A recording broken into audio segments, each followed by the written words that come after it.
Aha. Setelah kita mengaji sifat ma'ani.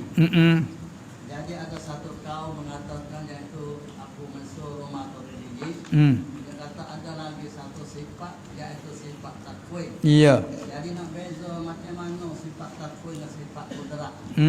Kita bawa jelas. Ya. Jadi apa nama kita dak berjalan tu kaum Asy'ariyah. Sahabat kita bila sifat ma'ani wajib tahu tajalah tafsir hanya 7. Tak ada bila lah takwin.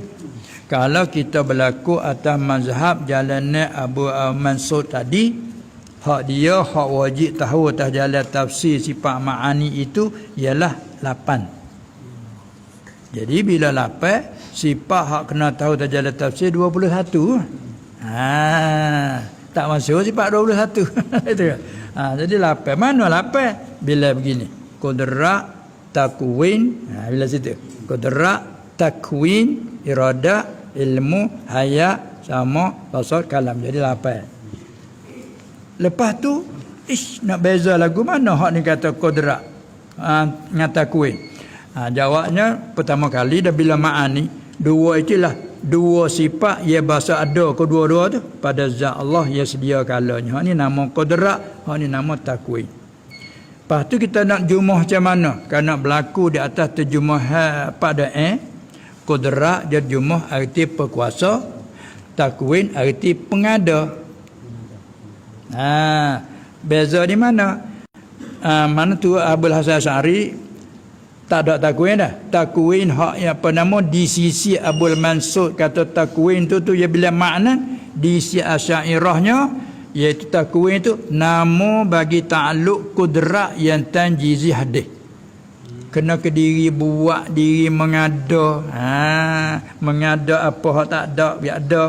Hak ada beri tiada, ada meniada, ijad idam itu panggil takwin. Yang ni di isi Asy'ariyah kena ke takluk kudrat yang tanjizi.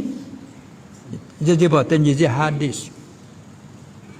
Jadi kalau hurai turut penama Asy'ariyah, Tuhan mengada dengan kudratnya, mengadakan mungkin dengan kudratnya, menghilangkan sesuatu dengan kudratnya.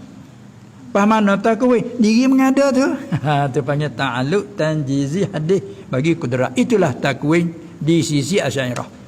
Adapun kalau kita beralih pergi kepada Maturidiyah, kudrat satu sifat yang ada di zat Allah, artinya berkuasa turut pada antum jumlah. Takwin satu sifat yang ada di zat Allah lain, artinya pengada, orang berkuasa. Apa bezanya? Bezanya kudrat ini yang panggil takluk di segi memberatkan halak ada. Nak misalnya kalau kita menanak. Mula-mula kita menanak mula tu besar api dah. Kalau menanak kawah kan pakai kayu, tak api nyala. Harap api nyala tu. Api nyala tu bagaikan bandingnya seperti kudrat lah. Jadi berah tadi tu orang panggil terima jadi nasi dan tidak. Bila kita masuk tak dia api besar, dia panggil terima halak jadi nasi. Seolah-olah api nyala tu memberatkan berah halak jadi nasi. Lepas tu apabila dia barang gelegak sudah, kita padai api nyala. We tinggal bara. Bara itulah ibarat memasakkan. Jadi bukan api nyala tadi, api nyala sekadar kata memberat berah halak jadi nasi. Lepas tu bila nak masak sungguh padai tu, tak ingat api bara pula. Lain-lain tak ingat dah. Jadi mengada dan meniada di si Maturidiyah dengan sifat takwin. Maknanya tekah tu berat nak masak tu kudrat kat situ kan? Ya. Memasak tu ialah takluk bagi takwin. Ada pun diri takwin itu sendiri nama satu sifat yang ada pada zat yang sedia kala. Di si Maturidiyah. Apabila berlaku tah dia nama bagi nama bagi sifat takwin dia banyak. Iktibar takwin tu mengada panggil ijad. Aujada yujidu ijad. Nama sifat takwin ya qadim, nama tu pun qadim. Di si Maturidiyah. Diri meniada panggil apa? I'dam. Itu nama takwin juga.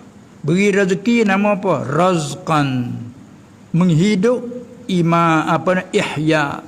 Memati panggil imatah. Semua tu nama bagi satu sifat takwin. Itu sifat takwin tu apa dia qadir, semua nama tu qadir. Di Maturidiyah orang itu.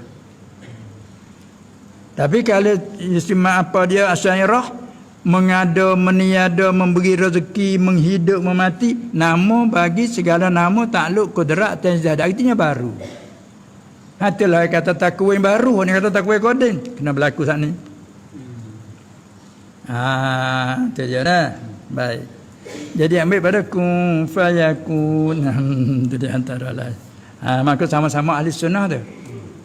Ni paimin furu'il aqaid. Sama-sama ahli sunnah.